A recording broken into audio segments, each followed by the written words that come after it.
พระภาคเจ้าตรัสไว้ดีแล้วธัมมังนัมสสามิข้าพเจ้านมัสการพระธรรมกราบพระธรรมสุปฏิปันโนภควโตสาวกสังโฆพระสงฆ์สาวกของพระผู้มีพระภาคเจ้าปฏิบัติดีแล้วสังฆังนัมมามิข้าพเจ้านอบน้อมพระสงฆ์นะโมตัสสะภะคะวะโตขอนอบน้อมแด่พระผู้มีพระภาคเจ้าพระองค์นั้นอะระหะโตซึ่งเป็นผู้ไกลจากกิเลสสัมมาสัมพุทธัสสะตรัสรู้ชอบได้โดยพระองค์เองนะโมตัสสะภะคะวะโตขอนอบน้อมแด่พระผู้มีพระภาคเจ้าพระองค์นั้นอะระหะโตซึ่งเป็นผู้ไกลจากกิเลสสัมมาสัมพุทธัสสะตรัสรู้ชอบได้โดยพระองค์เองนะโมตัสสะภะคะวะโตขอนอบน้อมแด่พระผู้มีพระภาคเจ้าพระองค์นั้นอะระหะโตซึ่งเป็นผู้ไกลจากกิเลส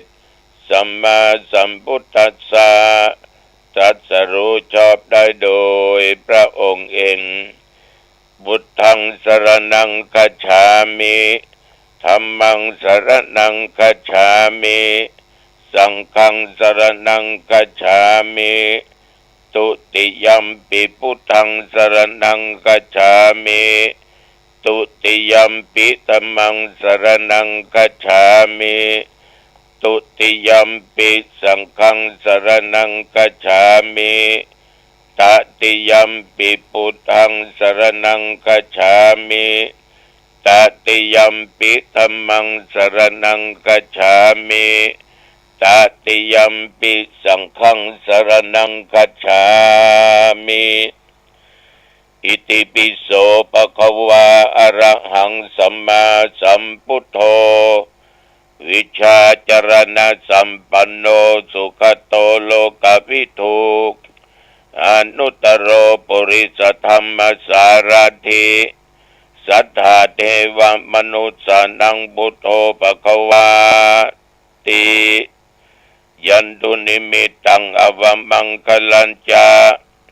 โยจมนาโปสกุณสาสัทโธปะปะกะโหตุสุปินังอกันตังพุทธานุภาเวนะวินาสเมนตุสวากขาโตภควตาธัมโมสันติติโกอากาลิโกเอหิปัสสิโกโอปนัญญิโกปัจจตังเวทิตโพวิญโยหิติ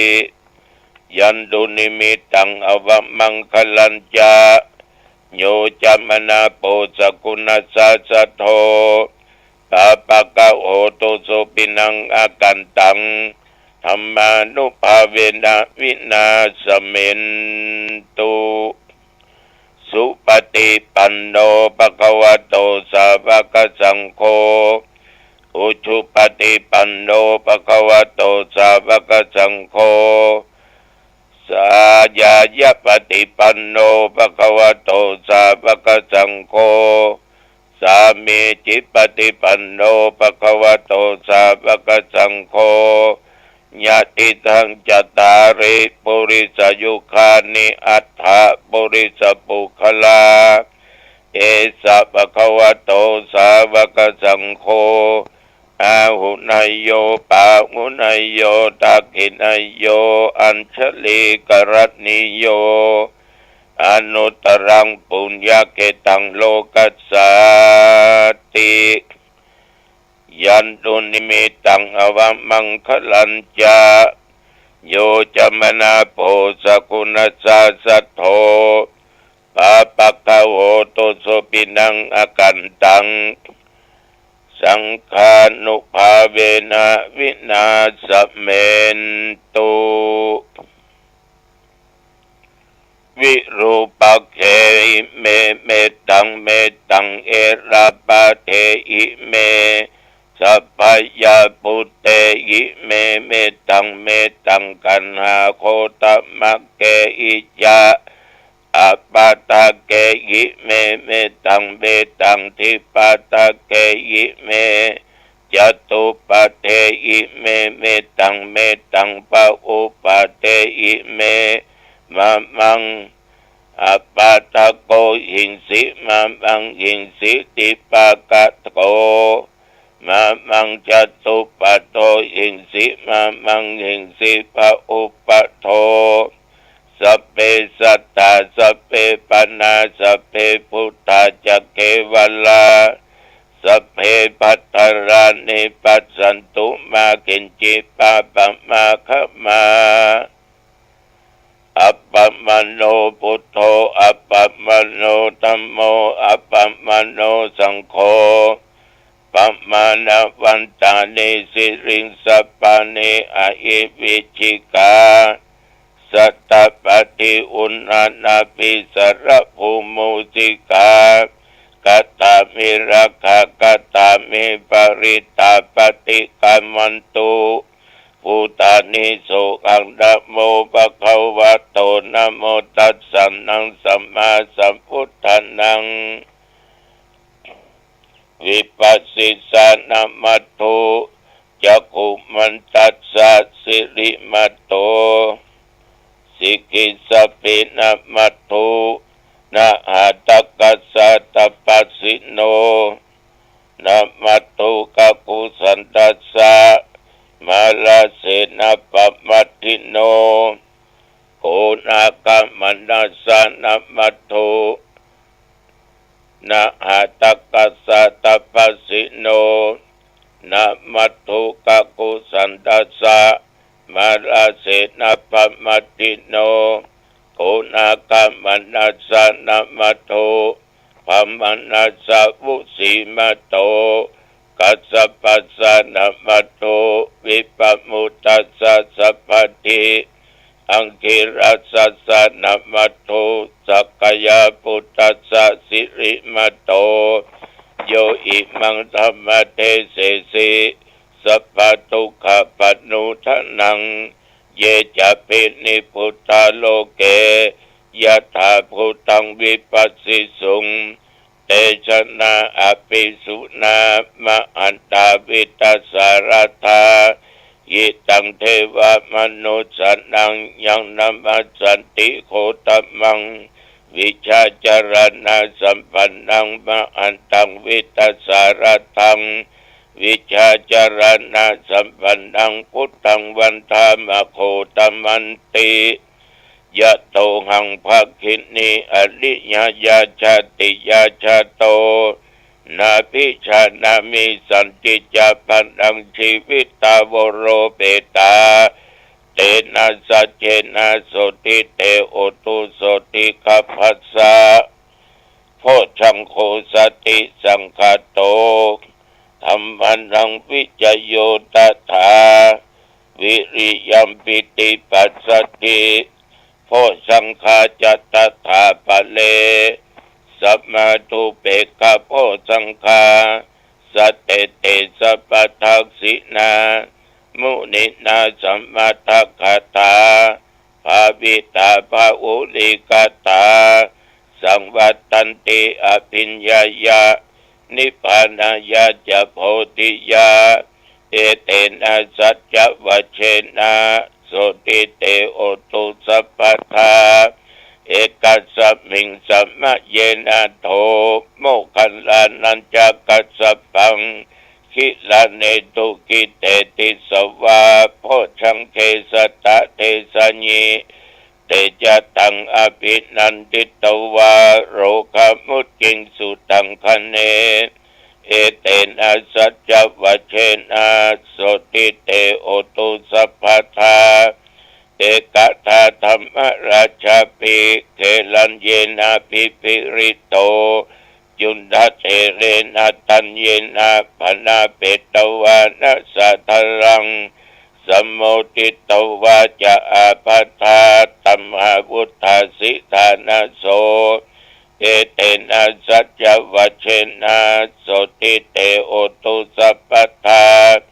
ปะยินาเตจะอภาตาตินันอัมปิมะเอสินังมัคคะอัตตกิเลสวะปัตตานุปติธรรมตังเอเตนะสัจจวัชเชนะโสติเตโอตุสัพพทาสักกัตตัวพุทธรัตนังโอสถังอุตตมังวะลังอิตังเดวมนุสานังพุทธเตเชนะโสตินานัสสันตุปัทวาสัพเพทุกขาวุปัสสเมนตุเต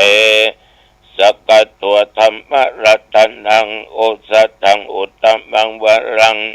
ปริราหุปัสสมานังธรรมเตเชนะโสตินานัสสันตุปัทวาสัพเพพยาวุปัสสเมนตุเตสักกัตตัวสังฆรัตนังโอสถังอุตตมังวะลังอาหุนายังปะอุนายังสังฆเตเชนะโสตินานัสสันตุปัทวาสัพเพโรกาวุปัสสเมนตุเตภวตุสัพพมังคลังลักขันตุสัพพเทวตา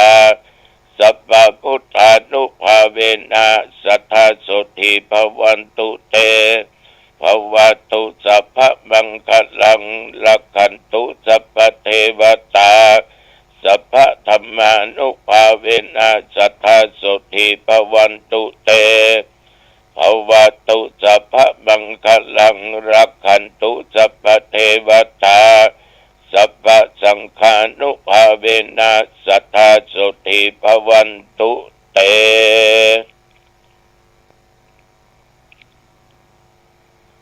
โดยบทพุทธานุภาพธรรมานุภาพสังฆานุภาพบทสาธยายมนต์อันศักดิ์สิทธิ์โดยจิตอันตั้งมั่นอาตมภาพตุเจ้าวัดหนองตองตนนี้ขออำนวยอวยพรแก่ญาติแก่โยมท่านผู้ฟังทุกท่านทุกสารทิศตึงยิงตึงใจหนุ่มกำเท่าแก่ชราขอศรัทธาญาติโยมนั้นจงอยู่เย็นเป็นสุขมีสุขภาพกายและใจอันแข็งแรงเป็นบุคคลที่มีสติและปัญญาเฉลียวฉลาดเวลาญาติโยมเดินทางไปเหนือใต้ตกออกบ่ว่าไกลบ่ว่าใกล้ขอเดินทางด้วยความปลอดภัยปราศจากอุปัฏฐวะกังวลอันตรายต่างๆอย่าได้มากำมากายไปก็ให้มีใจมาก็ให้มีโชคมีลาภขออยู่ปราศจากซึ่งโลกาภัยโรคภัยไข้เจ็บที่กำลังเป็นอยู่ของหายที่เกิดมาเป็นหน้าอย่าได้มาใกล้และมากายขออยู่สุขกายสบายใจจำเริญในกิจการงานในหน้าที่ยิ่งขึ้นไปอายุวันนะสุขะพละก่อนอันล้ำเลิศอันประเสริฐนี้จงบังเกิดมีแก่ญาติโยมทุกท่านทุกคนเจริญพรกรมอุตุได้ประกาศบอกตักเตือนคือระมัดระวังเรื่องฟ้าเรื่องฝนเรื่องลมมันมีถึงวันเด้อโยมเด้อวันนี้ไปตกที่อื่นมันไปตกที่เฮาแต่นับตั้งแต่ตะวันวามาจนถึงปัจจุบันว่าเดี๋ยวนี้24 ชั่วโมงเกี่ยวบริเวณวัดหนองตองในใกล้เคียงตะวันนี้ก็ลงบันนักมิดมัดแงนขึ้นบนฟ้ามืดครึ้มไปหน่อยถ้ามันบัดทกก็บ่เปิงก็เข้าภาษาให้เหมาะเนี่ยแต่ว่านี่ญาติโยมด้านผู้ฟัง 4-5ป่ายนี่ศรัทธามาวัดแล้วหรอปากันมาตานกันเข้าพ่องมาใส่ขันแก้วทั้ง3ไหว้พระสมทานอัปสินร่วมกันทำบุญตักบาตรบูอาจารย์โอกาสเว้นตาลอาตมาก็กล่าวสมโภชนิยกถาเพื่อญาติโยมฟังก่อนที่จะฮือพรเสร็จเรียบร้อยวันตาน้อยวันตาหลวงวันตาหลวงวันตาน้อยเสร็จก็กลับบ้านกลับจองกันกินว่าไงตุเจ้าทั้งหลายก็ขึ้นโบสถ์ปีนี้โบสถ์ที่ตำบลหนองตองนั้นคือเพิ่นจะต้องไปขึ้นรวมกันที่เดียวที่วัดพระเจ้าเลื่อมเพราะถือตั้งแต่เจนครูบาอาจารย์เป็นต้นมาแต่ว่านี้นับดูอายุนับดูตุเจ้าน้อยกว่าทุกปีมี34ตน34องค์แต่ว่าอาพาธไปเหตุ3ตนเลยไม่ได้ลงโบสถ์สักคำได้ไปฟังปาฏิโมกข์ร่วมกันสักคำ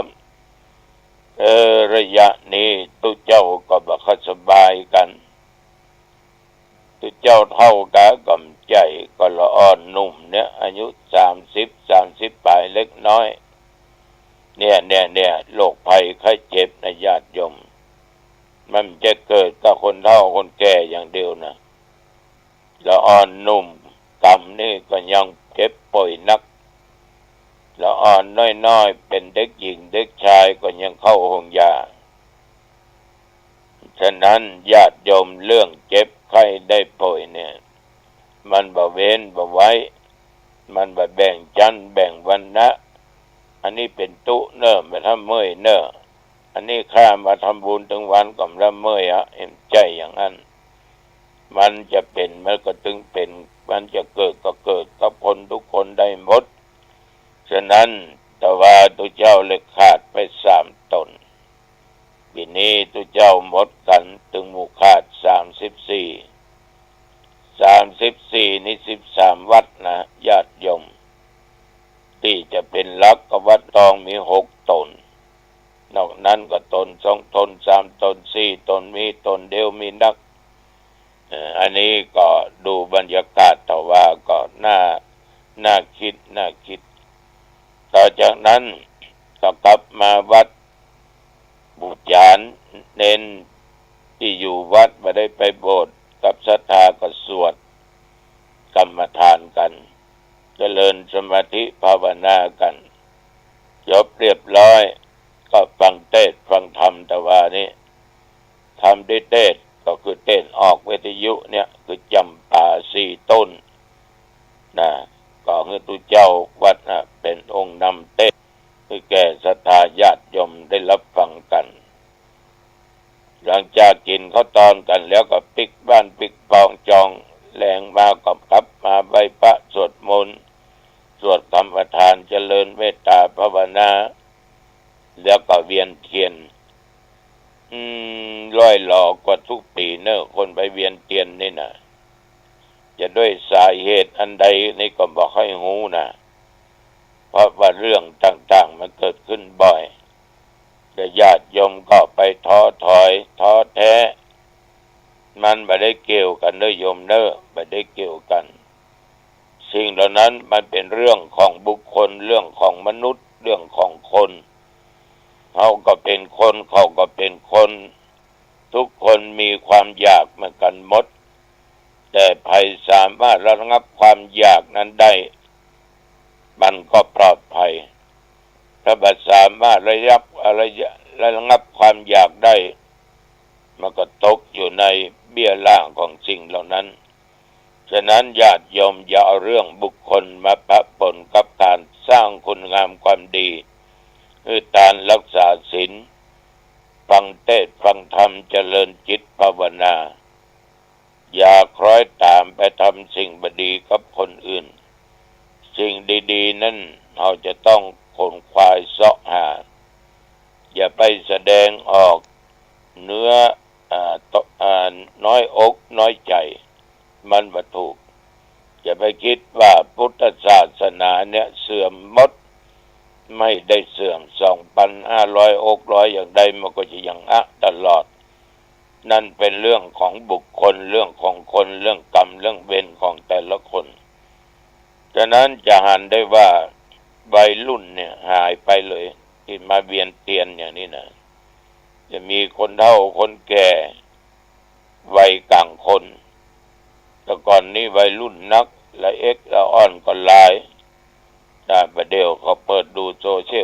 ลอย่างนั้นหมดนะมันก็เลยเป็นเรื่องเป็นราวกันฉะนั้นเมื่อตะวานี้มันก็สิ่งที่ผิดปกติไปหลายอย่างไปขึ้นโบสถ์ไปงานเจริญพุทธมนต์ทุกเจ้าต้องหลายก็เล่าให้ฟังปีนี้หลวงพ่อทานเตียนบอกเขามีเอาเฮ้ยมีน้อยถามวัดนั้นก็อย่างเดียวกันลดไปหมดนี่นะแต่สำหรับวัดหนองตองก็ยังปกติดีอยู่ยังปกติดีเรื่องทานเตียนทานอย่างแต่วัดนี้มีข้ออยู่ว่าถ้าไผ่มาทานก็คือคนนั้นจุดเลยจุดเมื่อเขาถวายทานนั่นนะบางท่านบางคนก็บรรจุแล้วครับหลวงพ่อบรรจุแล้วครับก็บอกว่าจุดได้ยิ่งดีเพราะเอามาถวายแล้วก็คือจุดเทียนเนี่ยคือปะแสงสว่างแห่งเทียนเนี่ยคือเกิดแสงสว่างแห่งปัญญาในจิตในใจนะฉะนั้นก็มันก็เป็นไปตามโอกาสตามเวลาของมันเนาะอย่างใดก็ตามศรัทธาญาติโยมท่านผู้ฟังทั้งหลายแต่ว่านี่ตุเจ้าไปฟังโอวาทปาติโมกข์กันมีการสวดปาติโมกข์คือการฟังตะวาก็มีองค์เทศปาติโมกข์ส่วนมากก็เป็นการทบทวนพระวินัยคือสิกขาบทข้อห้ามต่างๆนานาการที่ได้ฟังโอวาทปาติโมกข์นั้นย่อใจความมาก็ได้อยู่หนึ่งจะได้กล่าวถึงเรื่องขันติธรรมขันติคือความอดทนอดกลั้นเป็นตบะอย่างยอดยิ่งท่านผู้รู้ทั้งหลายกล่าวนิพพานว่าเป็นยอดแต่ผู้ทำร้ายผู้อื่นว่าชื่อว่าเป็นบรรพชิตบุคคลใดเบียดเบียนคนอื่นว่าชื่อว่าเป็นสมณะฉะนั้นพระจึงบอกก็มีขันติอดทนและอดกลั้นเป็นตบะต้องมีจิตใจเข้มแข็งจิตใจที่เข้มแข็งถ้าหากว่าเป็นผู้ร้ายฆ่าคนตายก็ดีเบียดเบียนคนอื่นก็ดีก็จะไม่ได้ชื่อว่าเป็นสมณะเป็นนักบวชในโอวาทปาติโมกข์นั้นสอนให้ละบาปคือความชั่วทั้งทางกายทางวาจาและทางใจบาปนั้นเป็นอกุศลสอนให้ทำความดีทำกุศลส่วนบุญบริบูรณ์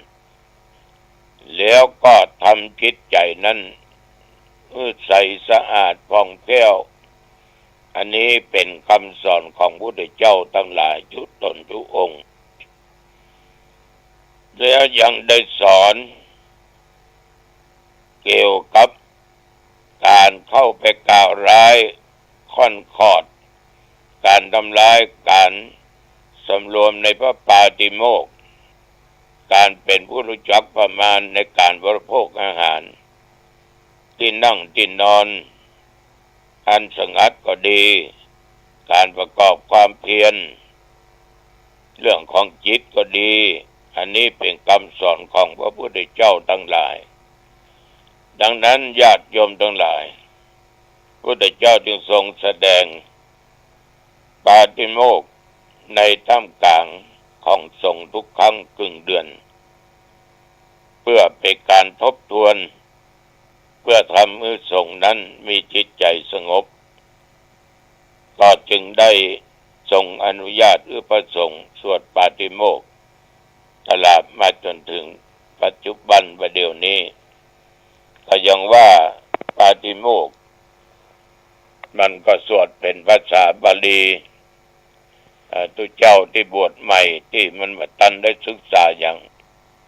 มันก็ไม่รู้เรื่องยิ่งตุเจ้านะวกะสมัย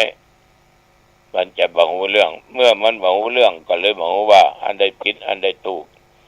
ทำอันใดถูกอันใดผิดในเรื่องของศีลสิกขาบทฉะนั้นบางอย่างก็จำเป็นต้องนั่งอธิบายกันได้ฟังเพื่อความเข้าใจ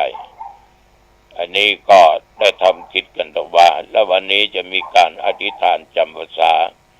แต่ละวัดแต่ละตนแต่ละองค์นะเอาละจาไปมาเป็นเวลาพอสมควรนะอายุวันโนสุขังพลังพบกันใหม่โอกาสหน้าเจริญพร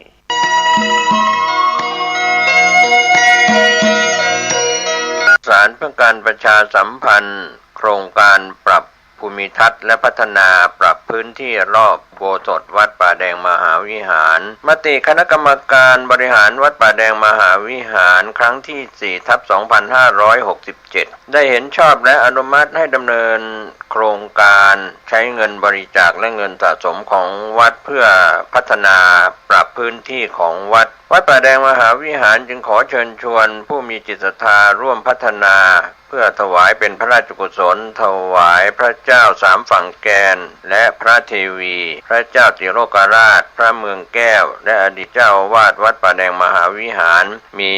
พระญาณคัมภีร์พระมหาสวามีโพธินันทะครูบาเจ้าศรีวิชัยพระอธิการอินแก้วอรินทโรครูบาอ่อง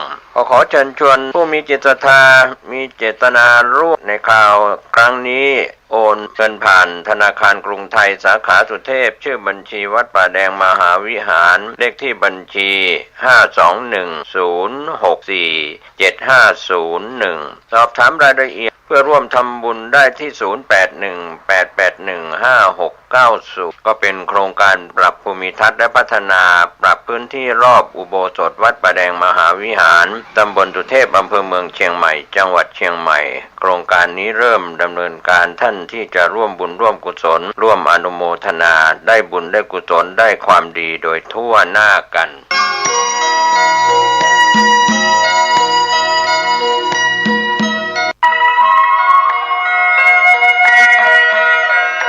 ขอเชิญพี่น้องชาวพุทธร่วมเป็นเจ้าภาพสร้างห้องสุขาห้องอาบน้ำเพื่ออำนวยความสะดวกแก่คณะศรัทธาสาธุชนที่จะเข้าปฏิบัติธรรมกรรมฐานณวัดบ้านเราพระเจ้าตาเขียวพื้นที่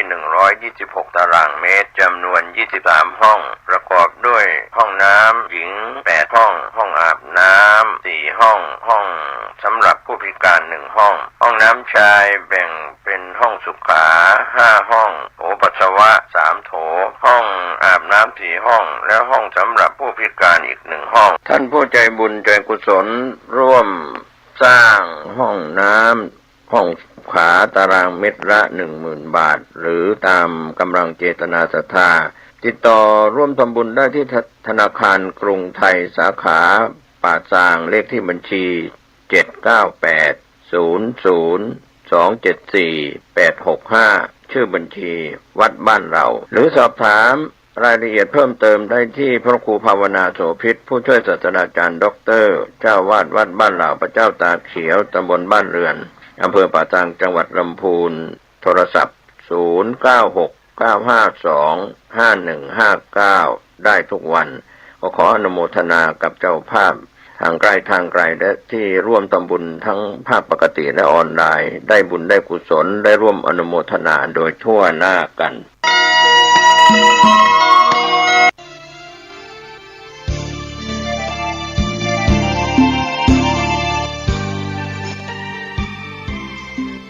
ข่าว าวสารเพื่อการประชาสัมพันธ์ด้วยทางคณะแพทยศาสตร์มหาวิทยาลัยเชียงใหม่ขอเชิญร่วมทำบุญในพิธีทอดผ้าป่าโรงพยาบาลสงฆ์แห่งโรงพยาบาลมหาราชนครเชียงใหม่เพื่อสมทบทุน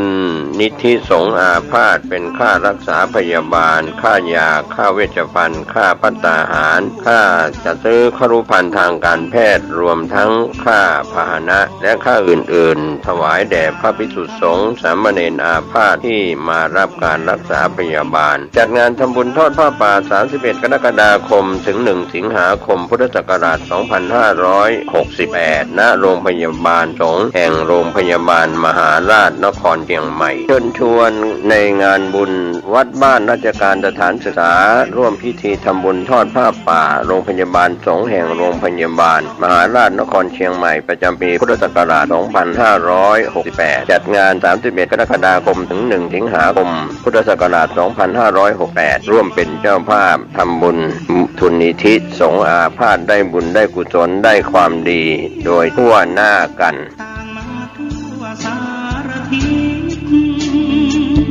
แต่เราจิตรวมใจเป็นดวงเดียวกันวัดหนองกายขอเชิญผู้มีบุญทุกท่านมาร่วมสร้างอุโบสถทรงเจดีย์พุทธคยาจำลองเพื่อใช้เป็นที่ทำสังฆกรรมหนึ่งเดียวที่จะเป็นพระอุโบสถสร้างพระภิกษุหน่อเนื้อหน้าบุญสืบต่อพระพุทธศาสนามีมหาอานิสงส์ก่อให้เกิดความสงบร่มเย็นในชีวิตของท่านและบุคคลอันเป็นที่รักเป็นผลบุญที่จะติดตัวไปข้ามภพข้ามชาติจนเข้าถึงพระนิพพานร่วมบุญได้ตามกำลังศรัทธา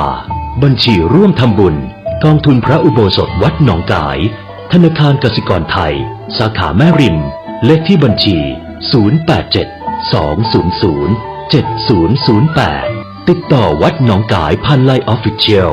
วัดหนองกายโทรศัพท์ 053-374-095-6 มือถือ 062-424-9659 เว็บไซต์ www.wadnongkai.com